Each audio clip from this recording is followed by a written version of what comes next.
Okay, we are now recording. Hello, everybody. Good morning, good afternoon, and good evening, depending on where you're joining us from. I'm Dr. Michelle Karoulis, and I am the coordinator for the media in Sport SIG.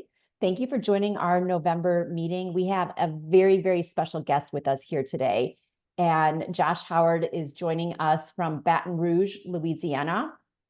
He has an amazing career. Josh Howard is a communications leader whose decades plus career exemplifies the transformative power of strategic leadership and community engagement and nonprofit excellence. As the chief of staff for the Baton Rouge Youth Coalition, BRYC, a post-secondary access nonprofit serving under-resourced students from 8th grade through careers, Josh drives organizational operations, cultural development, and strategic vision across multiple campuses. Josh joined the organization's first alumni director in 2017, expanding the alumni network from 280 to 800 members. His leadership has elevated BRYC into a nationally recognized model for workplace culture, earning a spot on the best place to work in Baton Rouge list every year since 2020 and winning the top prize in 2022 and consecutive spots on the Nonprofit Times Best Nonprofits to Work For list 2024 and 2025. Josh's influence extends beyond organizational walls. He's championed diversity in communications, earning the American Advertising Federation's Mosaic Champion Award personally in 2021, and leading BRYC to the same honor in 2024. His accolades include the LSU Black Alumni Distinguished Young Alumni Award in 2023, Public Relations Association of Louisiana's Practitioner of the Year in 2024, and recognition on the top 40 under 40 lists locally and nationally, including Color Magazine's Power List in 2022. As an LSU adjunct professor since 2022, Josh invests in the next generation of communicators. He serves with Alpha Phi Alpha Fraternity Incorporated, ASP, Leadership in Baton Rouge Alumni, and the Baton Rouge Alliance for Students Alumni Advisory Committee. Josh holds a bachelor's in mass communications from LSU and a master's in applied positive psychology from the University of Pennsylvania. And Josh is here to talk with us today about social media in athletics. And Josh, thank you so much. You have an amazing background, and we are so honored to have you with us today. Oh, well, thank you, Michelle. And it's my honor and pleasure to be here with all of you. So I'll go ahead and get rolling. Let me go ahead and share my screen. I believe this is it. Yes, it is. Awesome. Well, good morning, good afternoon, good night. Yes, it is chilly here in Baton Rouge. For us, that's 40 degrees. And then who knows, at the end of the week, it'll be 80 degrees again, and we'll all be wondering why we have colds. But nevertheless, it is wonderfully warm and exciting to be here with you all. So for the time that we have here, I want to talk about digital wellness and practical strategies for online flourishing. And so we'll begin. I want to do a quick pulse. If you don't mind, throw in the chat your number. So on a scale of 1 to 5, how equipped do you currently feel to help your athletes or your clients navigate social media wellness? And whatever that may mean to you, we're going to talk about what that means, social media wellness, but just what you think from 1 to not equipped at all to 5, very equipped. I see some mostly 3s and 2s. And this is just to see where we're starting out, no judgment. So because I'm a mass comm major in positive psych, I don't do math. However, I'm thinking that's about 2.75, 8-ish. We'll go there. All right, so most of us feel pretty mid, if we will, about how we can support our clients or our athletes with social media wellness. Hopefully, at the end of this, you'll feel a little bit better, maybe over the 3 mark. I won't guarantee it a 5, but I think we can keep making progress every day, like we tell our clientele. So every Tuesday in my social media class, I start off the class with what's going on or has gone on in the world. And so I would love to start off that today as well. And so when I do that with those students, it could cover an array of topics, whether it's something that's seemingly benign or pointed. And the point of that is to show just how affected that we are to topics, even if they feel unrelated. So can anybody come off mute and tell me why I have Juju Watkins here? She recently did some exciting things, made an exciting move. Anybody have an idea of why? You can come off mute or you can put it in the chat. Either way is fine. Looking, scanning. All right, I got us. So she decided to take a year off, yes, but also with that, so she plays basketball for the USC women's basketball team. She is now an investor in the Boston Legacy Football Club, right? So, or soccer for us here in America, which is exciting, right? Because that's one of our most recent conversations with SIG, Media SIG, was about NIL. And so now, right, as we all know, athletes have a lot more ownership and control over their own careers and futures. And she is the first college athlete to invest in women's professional sports, which is pretty exciting. So the next thing I have here, of course, is more sad news about Marshawn Nealon and how it spotlights the need for continued conversation with mental health, right, and supporting our athletes and supporting our clients with ongoing conversations about mental health and how that's impacts all of us. Then more unfortunate negative news around two professional athletes. And of course, this has some trickle effects with college athletes as well about how sports betting is really impacting the game, right? And we've known that's not a new thing. But again, of course, as more and more technology is increasing, the opportunities for this increase. Looking at something that's a little bit lighter, at the beginning of the college football year, USF beat UF. And so, Michelle, I know you're in Florida there, so hopefully this is not too much of a sore spot. But USF beat UF. But the really cool thing is that some of the closing parts of the game, which was a really exciting part of the game, was recorded on Nintendo DS. So an outdated technology system, but it went viral for a moment there online and on social media, being able to see that recorded through it. Moving up, I want to talk about two fan experiences. So if we remember earlier this summer with the US Open, you had, CEO of a Polish paving company took a hat from a fan, from a little boy. He later apologized about it and said he felt terrible after some of his stocks went down.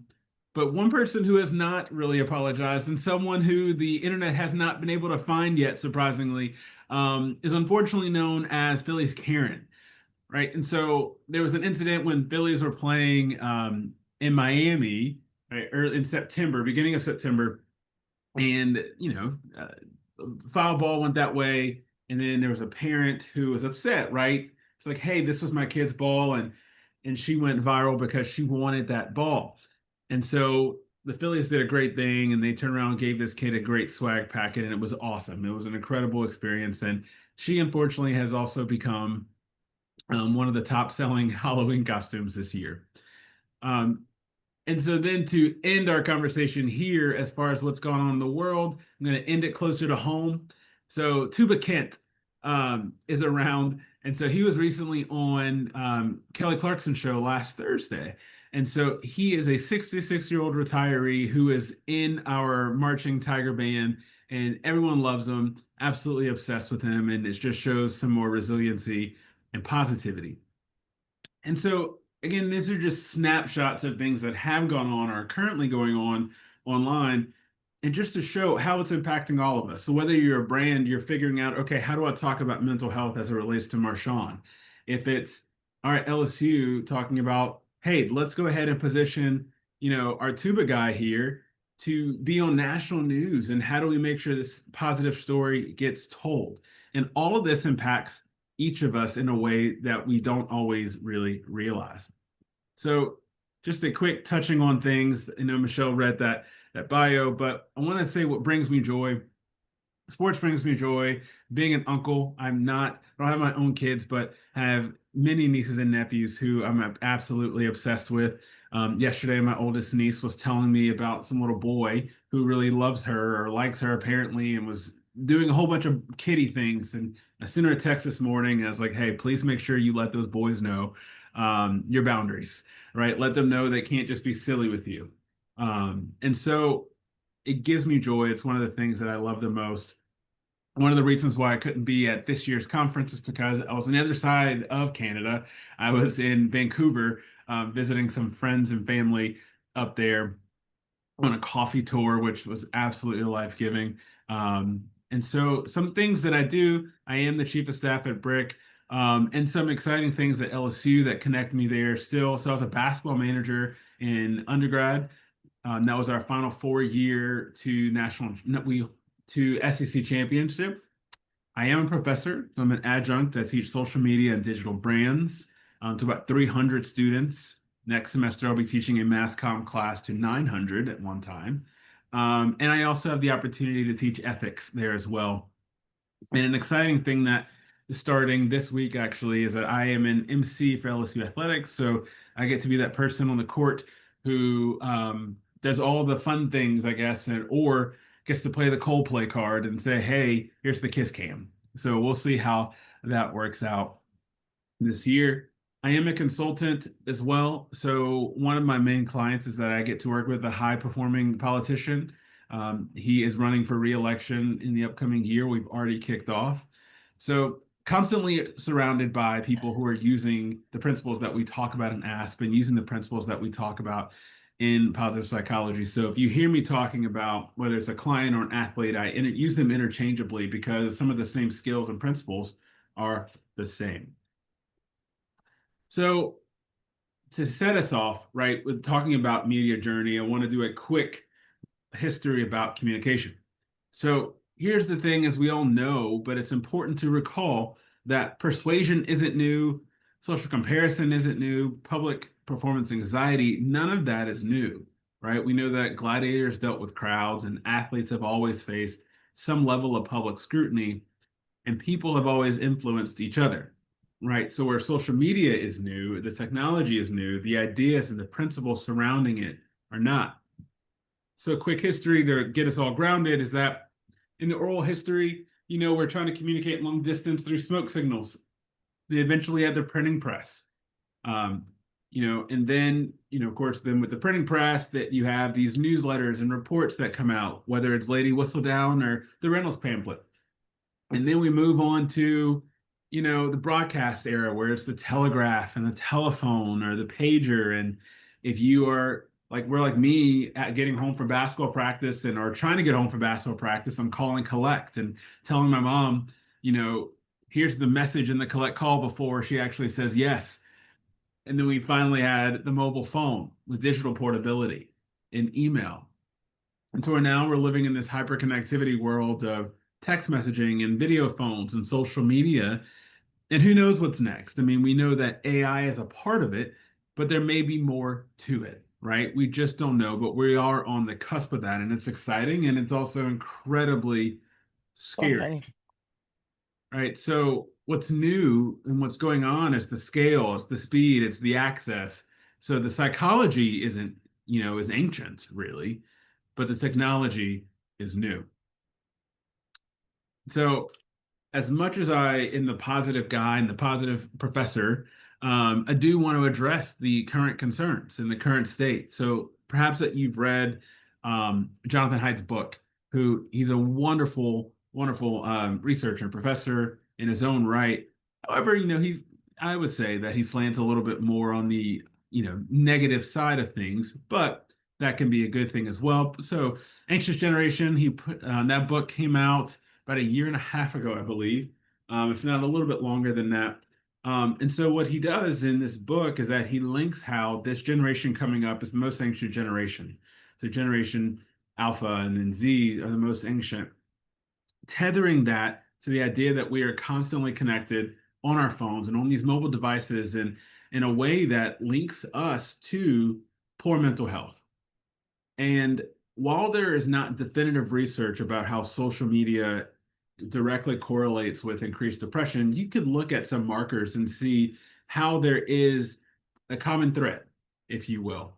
And so it definitely is something to be more and more concerned about. As I mentioned, an uncle, my 13-year-old niece finally has a phone, but does not have social media. It's not something that my sister and her husband allow. And of course, as having an uncle who teaches this, I'm very much like pro do not get one until a later time. And so there's enough to be concerned about there. And then Sora here, ChatGPT has recently released, I think now they're on Sora 2.0, where it's its own platform where you just have strictly AI generated content. And as we know, there's cross-platform posting. So you start to see a lot of this AI videos and AI photos that aren't new, right? Our grandparents, our aunts, my moms, have all been tricked by these AI photos and videos for such a long time. So it's not new, but they are becoming more hard to decipher, right? About what is new and what's not fake. And so you see now it's easier to notice that when there's an MLK video or a JFK video out there, that those are fake and thankfully been restricted, but it's becoming harder, right, to discern what is real and what is not. And for our athletes, right, they're under constant scrutiny, public 24/7 scrutiny that they were under beforehand, but that was just relegated to the couches and the conversations that people were having offline. And now they're happening online, and they have this at their phones, and they can look at this at any time. Their body images are magnified and comparison traps. And where we used to say you can't compare someone's highlight reel online, they actually have the opportunity to compare other people's highlight reels online, right, to theirs. And then there's the NIL pressure to constantly create content, right, in order to become and remain marketable. And in this Pew Research here that was done in 2020, 64% of Americans say social media has a mostly negative effect. And I recall this was 2020. 2020 we know was not a necessarily fun global time in our world.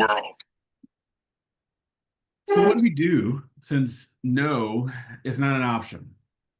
So for today's athletes, right, NIL deals require social media presence. Fans expect engagement, and it's literally part of their jobs.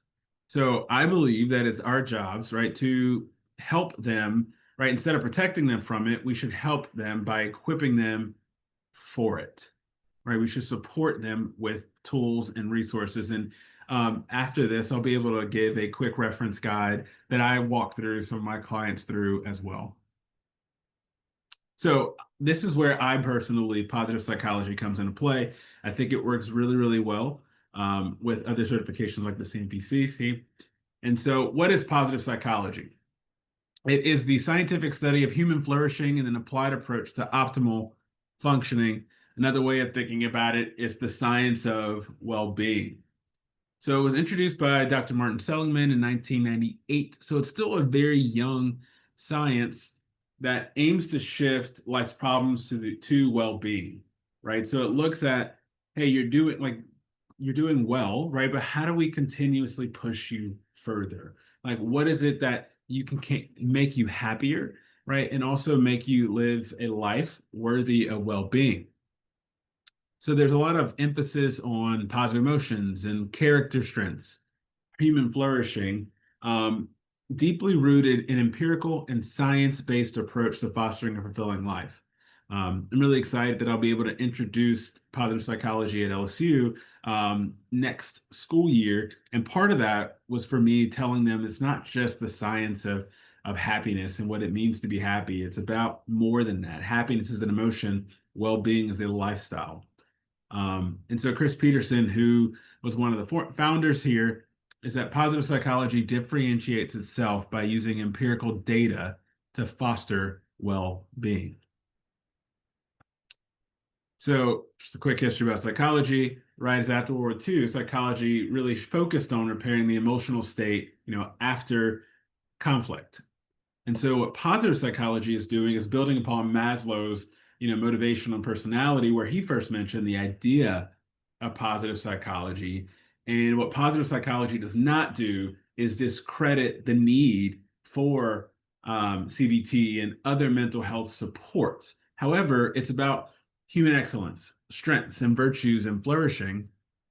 And online, right, the rise of public discussions of mental health, especially on platforms like Twitter or X, if you depending on how you want to talk about that, or Reddit, shows the growing importance of mental health awareness and positive psychology.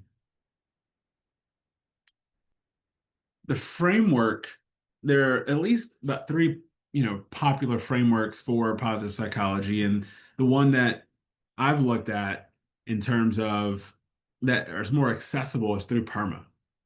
So PERMA stands for positive emotions, engagement, relationships, meaning, and accomplishment. And so it's a framework that Seligman introduced in his book called Flourishing in 2011, where each element is independent and pursued for its own sake. So you can study and research relationships, engagement, accomplishment, all in its own right. However, they can also all work together. And what I hope that you will take away from this is that this is pretty practical. You can come up with all the different types of words you want to, but it's salient, right? It's relevant. And so it's a practical tool for individuals and anyone really to enhance their well-being. And the way that I want to look at it today is how athletes, right, or how your high-performing clients can cultivate each of these elements through intentional social media use. So we'll look at each of these a little bit more in detail, but high level, positive emotions are experiencing joy and gratitude and amusement, awe, hope, love, engagement, right? So being deeply involved in something, deeply engrossed in some type of activity. This is probably the one that most of our athletes and our clients are really, really good at. They know how to really tap into that engagement. Relationships, building and maintaining strong, healthy connections with others, meaning belonging to and serving something bigger than oneself. And finally, accomplishment, also one that's pretty obvious and salient as well, pursuing and meeting goals and finding a sense of achievement. So each of these can be used and should be studied independently. But one of the things that we've learned through research as well is that by folks focusing on relationships and building those positive relationships and finding deeper meaning and really achieving something through accomplishment, the outcome of that is positive emotions and engagement. Right? So in other words, positive emotions and engagement happen as a result of an intentional focus on relationships. So when I'm hanging out with, a partner, or I'm hanging out with my niece or nephew or something, and we could be spending out so much just like, just hanging out, having a great conversation, the outcome of that, right, is a joy, love, excitement, right? I could achieve a great PR in the gym. And so I'm really just deeply engrossed and I'm engaged in that exercise. And then on the other side of that as well is that I have this successful feeling, right? This amazement and this joy and gratitude that I was able to hit that PR in the gym. So looking ahead, I want to do a quick activity with us, and I would love for at least one person to just share. I want you to think of one athlete or high performing individual that you work with or have worked with. Which dark side of the permanent elements do they struggle with the most on social? Now, we're going to talk about each of these permanent elements a little bit more specifically, but high level, are they focusing and struggling the most with positive emotions? So they're constant negativity, maybe it's engagement, they're doing some doom scrolling, relationship, they feel a little bit isolated and reported that, meaning they only really care about performance. So this is a little bit surface level, or accomplishment. They only show the wins, right? So can anyone think of an individual? Let's see. Anne, it looks like you came off mute. So I'm hoping that was intentional Yeah. and you wouldn't mind sharing. Yeah, so I have an adult MMA fighter, who is definitely struggling with his doom scrolling. And he's a father, so one of the things we're just trying, can you be present when you have your daughter? Right? Like, can you just put your phone down and be present with your daughter? And then anything he posts tends to almost be offensive, and it's part of the aurora of who he is as a fighter. But the doom scrolling and the addiction is uh, is present. For sure. Thank you for sharing. Yes. Anybody else? So I see in the chat comparing one's body to others' bodies. Anybody else care to share of a previous client or someone they work with now? Give it a second. I can share something just in general across Please. my career that I've noticed is athletes dealing with bullying, where all different kinds of bullying, and they could have had an outstanding, amazing performance, and you have, I guess, trolls coming in saying horrible things. And sometimes I've noticed that those horrible things, it could be two horrible comments, impact an athlete more than millions of positive comments. So I think that's something to keep in mind too. Absolutely. I was talking with someone I work with who is a top salesman. He's a real estate agent here in town, and he's dealing with an active troll because he was trying to sell a house that's adjacent to one of the prominent neighborhoods, and someone's just attacking him online. And he's a former college basketball player as well, and so he's dealing with this troll, if you will, of just like someone constantly coming after him, and it's hard, right? And we can't ignore some of these things. However, hopefully we can figure out some tools, right? Whether it means, hey, put the phone down, right? Or let's go ahead and put your phone in a lockbox. Or let's channel some of these energies and these thought processes in order to have a positive outcome. So let's move to positive emotions. So what are emotions? Belief systems that guide how we understand, and organize our feelings. And so those positive ones are those that bring a sense of joy and contentment, overall well-being. And one of the theories that I love the most comes from Barbara Fredrickson, who's at UNC, and posits that from the broaden and build theory, right, that positive emotional moments can lead to sustained positive well-being. So in other words, if you have a great positive experience, you can recall everything that led up to it, and then you build upon it and you do it again, right? So when you're approached with a similar situation, you can say, hey, I recall I felt joy doing this. Therefore, I can repeat those same practices that gave me joy and build upon it. And you share the same stories to other people. So it's saying, I am now going to just continuously grow and have a ripple effect across with positive emotions. Once I've done it once, it can happen again. So what can this look like online, right? Thinking about it, from an application standpoint, you're sharing those positive achievements and those joyful moments. So we see this, in our personal lives, whether it's someone saying, hey, I just got engaged, or I see it with our students here at Brick where it's, hey, I just got accepted into this program. I'm now going into the military. This is what I'm doing, a birth announcement.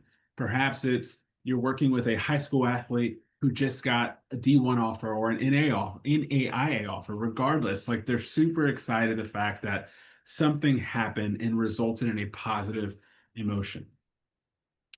And so with these positive interactions, it can build a resource, right? As resilience and self-esteem of saying, hey, I've done it. This is amazing. Or for those of us who are practitioners, we share these memes like the one with Ross here, where that athlete who's trying to convince you that they're able to go back to playing again when they're not either mentally or physically ready to go back into it. These types of joy-filled moments, right, can allow us to interact online in a positive way and to get the feedback about how positive things are going. Even if sometimes they may feel feigned, it could be a situation where, all right, I'm going to put a positive thing out there with and as authentic as I possibly can to generate just good, positive emotions. So I want to go through engagement. I think the quickest way that we can think about this is how, Csikszentmihalyi developed this thing called flow, right? It's that state of complete immersion and enjoyment. It's Michael Jordan in the flu game. It's a player or, a gymnast who is just in the zone, in her element, in his element, doing a routine. Engagement online, right, can be something that is hard to come out of, like we were talking, like Anne shared with one of her athletes, right, where you can just constantly get lost in doom scrolling, and you can just like, all right, cool, I'm just going, and the next thing you know, you spent 3 hours ignoring every single thing around you. Social media can be a positive in that regard, right, where you can then say, I am going to engage with something, maybe not for 3 hours, because I don't know if that's healthy on any metric, but I'm going to engage with this group, this activity, these people, this video that shows this community how much I care and appreciate them. So gaming, right? And I know that gaming in itself is becoming more and more of a sport, right? You see how these individuals are just locked into a positive relationship, right? Where, all right, we're competing against or for this mission together, right? That is a positive way of showing flow and engagement. It could be something more meaningful, right? In a community, or you're showing how locked in you are, right, to an accomplishment that you're trying to achieve. So it doesn't have to be doom scrolling, right? It can be much more positive than that. So, question that I would love for us to, to grapple with, and, and we'll actually move on from this, but just something to think about it. It's like when you're working with someone who's struggling with it, thinking about what is the entry point for conversation as it relates to being so locked into an infinite scroll, or how do you recognize that engagement has shifted from intentional to compulsive? I was going to move on, but Anne, would you mind just sharing maybe, your entry point for the conversation with this individual? Yeah, I will. I'm gonna say that this individual has shown like great growth. That's awesome. Right, he had a fight camp like 6 months ago. We're in a fight camp now, and my journey with an athlete typically starts with an awareness exercise, and picked it up in the 2019 Ask conference. And basically, what helps you be your best, what gets in the way, right? So it's a 4 quadrant, and then the final quadrant is what helps you be your absolute best. So 6 months ago, scrolling on YouTube and scrolling on Instagram helps him be his best. And I'm like, okay, that doesn't generally meet the criteria of what I'm looking for there, right? Right. And so that was his answer when we said, what helps you be your best? And then I'm like, how often do you get outside? And, tell me more about your use. And that's really how it surfaced. Interesting. So for him, it was, all right, my entry point is actually scrolling on YouTube. And then, of course, it was a good entry point for him. And then next thing you know, it's becoming a downfall. And I think if that's your habit, right? Like literally, he's like, I lead a simple life. I work and I train. Yeah, for Right. sure. And that's his, way of decompressing, and that's his like entertainment, right? And then I'm like, do you get outside much? Right? Like, Right. Yeah. so that's what he knew, right? And it's still really what he knows, but it was helpful to just see what he defines as what helps him be his best. Today, he can articulate, it's time with my daughter. That didn't make the list. Right. Yeah. So like the Yeah, that's list of awesome. what helps him be his best has grown. For sure. And I'm really proud of him. Yeah. That's awesome. That's really great. Because it is so easy, right? It is so mindless. I mean, candidly, I love television. I grew up as a television kid. And so then, I can just quickly get lost, right, in watching TV all day like so many of us. And I recognize the root. The entry point was I just love watching television and I could see myself through other characters. And so then you just get lost in like, oh my goodness, it has been 8 hours and I have only gotten up to use the restroom to get a snack or the Uber Eats driver. And so to where that may not be a terrible thing one day, if it becomes a habit, right? And identifying those patterns and habits, it can become an issue for sure. All right, so moving on to relationships. So when we think about relationships, we mainly think about intimate partners, but it runs the gamut, right? It's our relationships with our athletes or a tutor or fans, a family. It's this LSU dream couple here. There's so many other relationships that we think about, and so strong relationships are a top predictor of life satisfaction. I mean, I think that sounds pretty, yeah, duh. It is helpful, right? When, there's studies about it.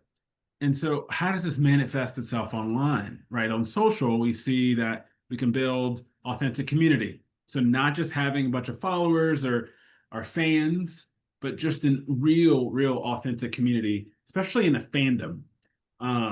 Maybe it's supporting your teammates genuinely online, connecting with others. Perhaps it's people who are in the same school, but cross sports, right? It's that idea of what happens in a third place, like a gym, where you're supporting someone else, meeting their objective, whether it's their PR or just helping them lift the bar. You're seeing that same thing online. And so looking at the challenge, it's feeling isolated despite having thousands of followers. But the opportunity is, how do we strategically cultivate positive relationships? And so one of the ways I believe that we can do this is through ACR, and we can do this through online, like active constructive responding. So that communication style that helps people respond to positive news with enthusiasm and genuine interest, and is crucial for maintaining strong relationships. In class and in life, I usually refer to my fun experience in dating, in a lot of ways. And so I think about this all the time when it comes to active constructive responding. If I'm out and she's telling me a good story, I have a couple of options. I could either not be listening by trying to think of what's the next thing that I want to tell her to make sure that she's interested in me, or I can be dialed in and really think about, how do we go about advancing this conversation in a way that shows that I'm interested in you? And we also do this with our clients, right? We do this with the individuals we work with. And it's really hard sometimes. We have our own things going on. And so most of us, right, as great coaches and practitioners, are thinking about it from an active, constructive way. But how can we also show our clients, our athletes, our professionals, how they can do this online and with each other? So I want to use the example of, when a teammate posts good news, maybe it's something they've done and they decided to share about it on Instagram. An active, constructive way is showing enthusiastic support. Like, hey, bro, that's amazing. Tell me about how you got there, right? Show me, tell me about what's going on, putting that in the comments. Maybe if it's passive constructive, right? You're just saying like, okay, that's nice, right? It's understated support. It comes across a little bit easier and nicer online, right? If someone were to tell you something amazing and then all you said was that's nice, it doesn't really come across that well in real life. Online, it's a little bit better than something like active deconstructive, destructive, where it's dismissive. And so maybe there's an athlete who's saying, all right, I'm getting prepared for the big game this weekend. And that teammate says, great, now the pressure's on. It's not really the most uplifting and encouraging way to communicate about, the game that we're all doing together. And then, of course, there's passive destructive, where you're ignoring the news completely and changing the topic. So, again, practices that we use as our own coaches, like with our clients, but then thinking about how that translates online. There's so many ways in which we can use the same principles that we do in our sessions and have them do the same thing online with others. So a practical relationship application is asking thoughtful questions. So it's, hey, how did that PR feel, after the grind this week? Or what drill helped you finally hit that move, whenever you were going about doing it. Maybe it's a cross sport thing, or it's, hey, how did that sell, when you made that sell, how did that feel? And these are things that may feel forced, but gets people thinking and gets people moving beyond what you normally see online.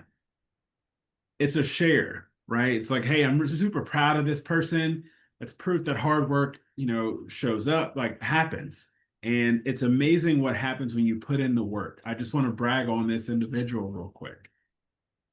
It's turning doom scrolling into gratitude scrolling, which I'm not the cheesiest person in the world, but I really love this impact. And it's really personally helped me, saying, okay, if I'm doom scrolling and I find myself doing that, let me actively engage with this content while I'm scrolling, right? So maybe it's leaving a comment and thanking someone for their work. If it's a comedian that I'm following online, it could be more than just liking it and just saying, hey, thank you so much for putting out this content.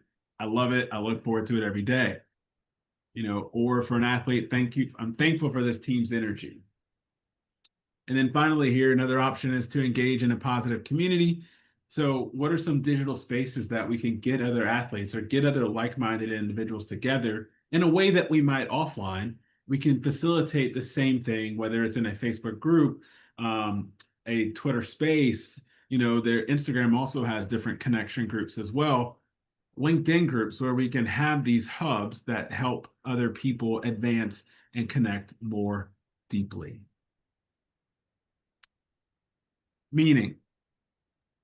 So meaning, it's about, the feelings that we have, purpose, value, significance, something that really connects, I imagine, with a lot of our clients, right? With a lot of our athletes, a lot of our students, of just making sure that they feel like what they're doing exists beyond the court, the stage, the field. And social media has an opportunity for us to highlight those things that we care about, in how we go about those journeys. Most of the time we think about meaning through religion, purpose, and that's an easy way to show itself up, right? And we know that when people feel like they have a deeper meaning, life expectancy, is increased. There are stronger relationships, and there's greater resilience in the face of challenges when they feel like there's something beyond just what they do.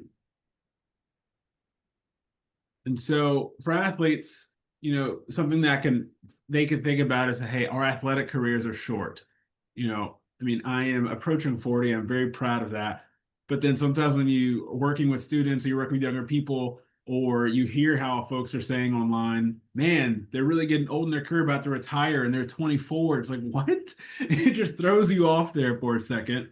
But the careers are short. And so for them, it's helping them find something deeper than just what's happening on the field, because that our identity can become narrow by just saying, this is the only thing I'm good at. I just know how to kick a ball. I just know how to do a great flip, how to do a great swim, but it is more than that, right? And so online and in real life, it can be helpful to tell them, here's how you can advocate for things that you care about. How about you help others, through connecting in a philanthropy way. We just had some athletes who came and hung out with our fellows, playing video games and making bracelets and just talking. We have a little music studio here, and they were throwing beats down. These were track and field D1 athletes who were just getting in with our fellows and having a great time. And it could be helping them find something bigger than themselves, right? In order to connect through a community or create a legacy through impact. And so with application, it's maybe questions that you can explore with them, and then that can then show them how to do this online, right? So what causes do you care about? Like Anne's athlete here, it's like, all right, what is something that you really are caring about? And that's your kid. That's awesome. Is there something else out there that you really want to get involved in? Something else in the outside world that's impacting you? right? Going back to how I start my classes off with what goes on in the world, those things that are going on in the world that maybe are unrelated to their sport or unrelated to their main thing could be impacting them. And by you knowing what's going on in the world, it can then encourage them to sit there and communicate with you in a way that helps them get through it. And then maybe you talk them through, okay, would verbally sharing how this impacts you online support your causes? And so maybe one practice is that you can have an athlete post once a week, right? Or just maybe once this week about something they value beyond the sport. Maybe it's something environmental. Maybe it's a mental health thing, something educational, family, and of course, all within the guidelines of what they can talk about. Like, for example, maybe they're deeply impacted by the shutdown, but then the school or the organization says, hey, we can't talk about certain things. Helping them find a way to still be able to communicate about something that means so much to them can really be helpful. So looking at a quick case study, I mean, you saw this in 2020, which was only 5 years ago, where there was so much unrest going on in the world. I mean, in this case, right, it's definitely about like racial inequities. And so you had Colin Kaepernick going on still, and then you had, say, her name, with Breonna Taylor and others, where the WNBA really drove home the fact of, hey, we're going to be not just on the sidelines, but in the game on this initiative. And then the voting initiative that LeBron was involved in. And now some of these athletes, especially the professional ones, have a lot more leeway over the things they can discuss than maybe our college students or our high school or junior high or elementary athletes have the option. But it's helping our clients and our individuals say, hey, I am more than an athlete, right? And help them contribute to it, something that is deeper for them, and helping them unearth it and realize how they can use social media as a way to talk through that conversation. Just a quick example, during this time as well, 2016, Baton Rouge had one of those named killings. And for me, one of the outlets that I had was Twitter. Like, truly, it was like Black Twitter. And it was an opportunity for me to go and express my feelings and other people's feelings and be like, oh, okay, this is how I can help think through this. And it was really helpful for me in that time period. And I've had other examples of that as well. And so many other people also have. And so it can be helpful to talk through your clients with this before they go immediately and post their feelings that are maybe not well thought out yet, right? It's like, how do we make sure that we can take these things you care about so deeply and put them online in a way that shows your authenticity, also helps the brand, but can continuously help you grow as an individual. All right, so we're going to end on the A of accomplishment, which is sometimes interchangeable with with achievement, right? But that pursuit of attainment goals, so intrinsic rewards, that feeling of, hey, I've done something, the dopamine hits, the feeling of mastery that I have now accomplished this move. Of course, the outcome of that is a positive emotion that, hey, I have success, and you have the opportunity to share that success and accomplishment with others to help you strengthen those social bonds for community. So the pressure in this, though, as easy as it may seem, is that maybe you only show the highlight reels, that, okay, I'm going to show you all the times I've won, or all the times where I've gotten the gold medal or the championships. But we have the opportunity to help our clients show the full journey. All right, maybe it's recovering from an injury, it's the training sessions, it's the days in the life of an athlete. It's helping them, showing people, hey, here's how I learned a new skill. That's the level of connection that fans and other people who are following these athletes and these high performing professionals really want to follow. They want to tap into that it's process goals, right? Here's how I'm working out in order to really go see and hang out with my daughter, right? I got to work out this, during this time, and here's my schedule. And ultimately, here's how it works out for me, right? It helps to build that self-efficacy. it helps to build upon past mastery experiences for confidence and resilience, and that documenting those challenges are evidence of capability. Quick story, about collective efficacy, right? The group believing that we can. So, we know in 2020 or 21 technically, right, with the Tokyo Olympics and how Simone had to sit out because of the twisties, what you saw were, just understandable disappointment that people had. Like, oh man, I was really looking forward to watching her just do her thing and to crush the competition. But you also saw people online rally behind her in full support, right? It was a wonderful opportunity that she was showing her authenticity in a way that was amazing. And others said, hey, we can do this. You can do this. We're down and we're supporting you with it. And you also saw when people like the then Texas AG, he was worked in the AG's office in Texas, how he spoke out against her. And you saw people come out on her behalf. Online, we can have the opportunity for this, for a positive mob mentality, if you will, to keep it curt, where people can come together and believe that we can do this all together. So one way that, I love and that I use and personally, right, is a progress portfolio.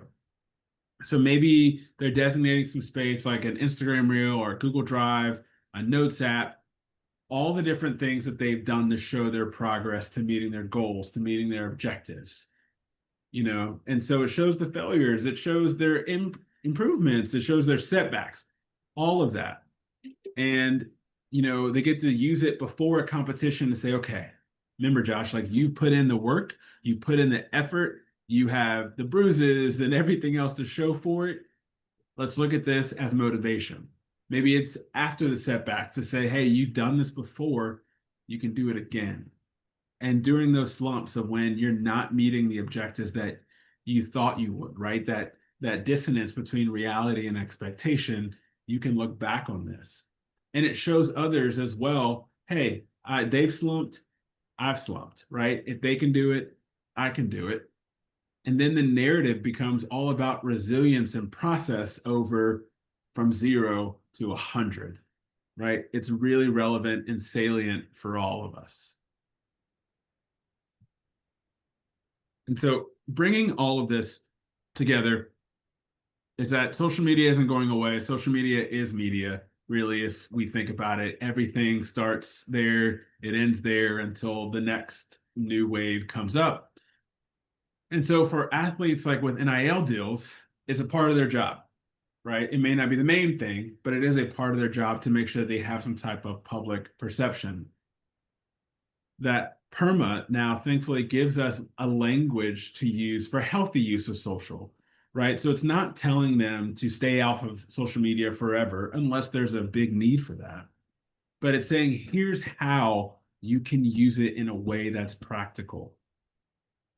And so we know that when athletes cultivate positive relationships and authentic connection, purpose beyond stats, and they document the journey, they will naturally experience positive emotions, some engagement, and ultimately shift from surviving online to flourishing online. So that's where I'm at. I'm Josh W. Howard everywhere. Pretty simple and straightforward and vanilla. So I thank my parents for that. And then that's my email. And I also want to share one last thing real quick. I'm going to share it more to make sure everybody has it. Let's see. That's it right there. Okay. So I'll make sure that everyone has this. I'll share with Michelle, but it's a quick reference that, I've used with a couple of people about how to use social media effectively, online, right? And so I asked them to do a quick self-assessment. How do you feel when you stop scrolling? If you could change one thing about your experience, what would that look like? And then from there, we do some interventions. And I can also share some of these interventions with you if you would like as well, just like the progressive portfolio, how that manifests. Here's a structure for what that looks like. and then some red flags. So happy to share that with Michelle afterwards for everybody to have. So I know there's like a minute and a half left, but I'm happy to answer questions or to not answer questions. Feel free to come on your video and unmute yourself if you have questions for Josh. I don't I'll have a ask. question. So Josh, I'm Go sorry. ahead. No, if you have Yeah, a so- question, go ahead. I just want to say thank you, and I'm going to have to jump because I have a hard stop at noon. But thank you. Appreciate this very much. Thank you. Yeah, so have clients, young, let's say high school, college athletes embraced the message and some of the opportunities? Not immediately. It's actually hit or miss, right? So some not immediately, right? They're like, come on now, like this is ridiculous. But I've also experienced where, especially a lot of our younger folks, they are becoming less and less entertained and interested in social media. Now, they're still attached to it, mind you, but they recognize it's a drain and an energy suck. So it's been a situation where it's an opportunity for them to say, oh, let me actually engage with this in a positive way. And I'm really excited about it. All right, thank you. Mm-hmm. And I would say to that point, it helps that, I try to do as practical as possible. It's like, here's something you can do today. It may not work for you, but at least you can try this out today and say, I tried something besides just shutting it all off.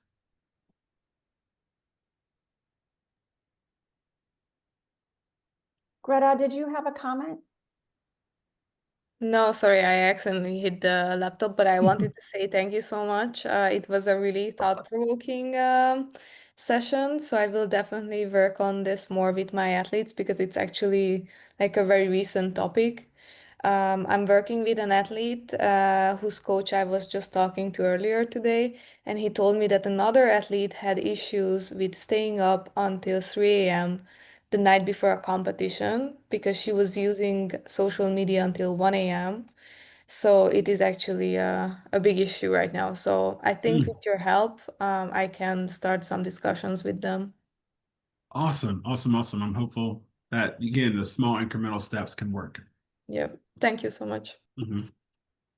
What I really loved hearing you say was obviously about the positive psychology and also the meaning making. So I tie that back to one of my favorite theorists, to Viktor Frankl and Man's Search for Meaning, and looking at the doom scrolling versus curating your social media for positivity and looking for that special meaning when things seem difficult. So when there are so many negative comments and things along those lines, and also tying it to neurology and looking at how our brains react to social media, both the negative and the positive things that we see. So just, again, trying to curate the positivity and at the same time being authentic. So we all have bad things that happen in life. So it's not like we're purposefully masking that. But if we're curating social media in a way to bring some positivity into the world, I think that's one step that people can take. And I really love the way that you described how people can do that. Thank you so much. It's definitely, I fight for the fact that it is positive. I think most of us go to social media for positive reasons, even though we don't realize it. It could be as simple as connecting with others, versus you see in that a lot of negativity. There's a lot of negative emotions, but we go to it to connect with other people or to share something or to learn something. And if we take the root of that, right, and go from there, I think that we'll realize that there's more good there than there is harm. Wonderful. Well, thank you so much for speaking with us today. This was amazing. Thank you for allowing us to record so we could share it with our SIG members. I hope everybody has an awesome rest of your week. Again, thank you for joining us this morning, this afternoon, this evening, and I hope you all have a great rest of November.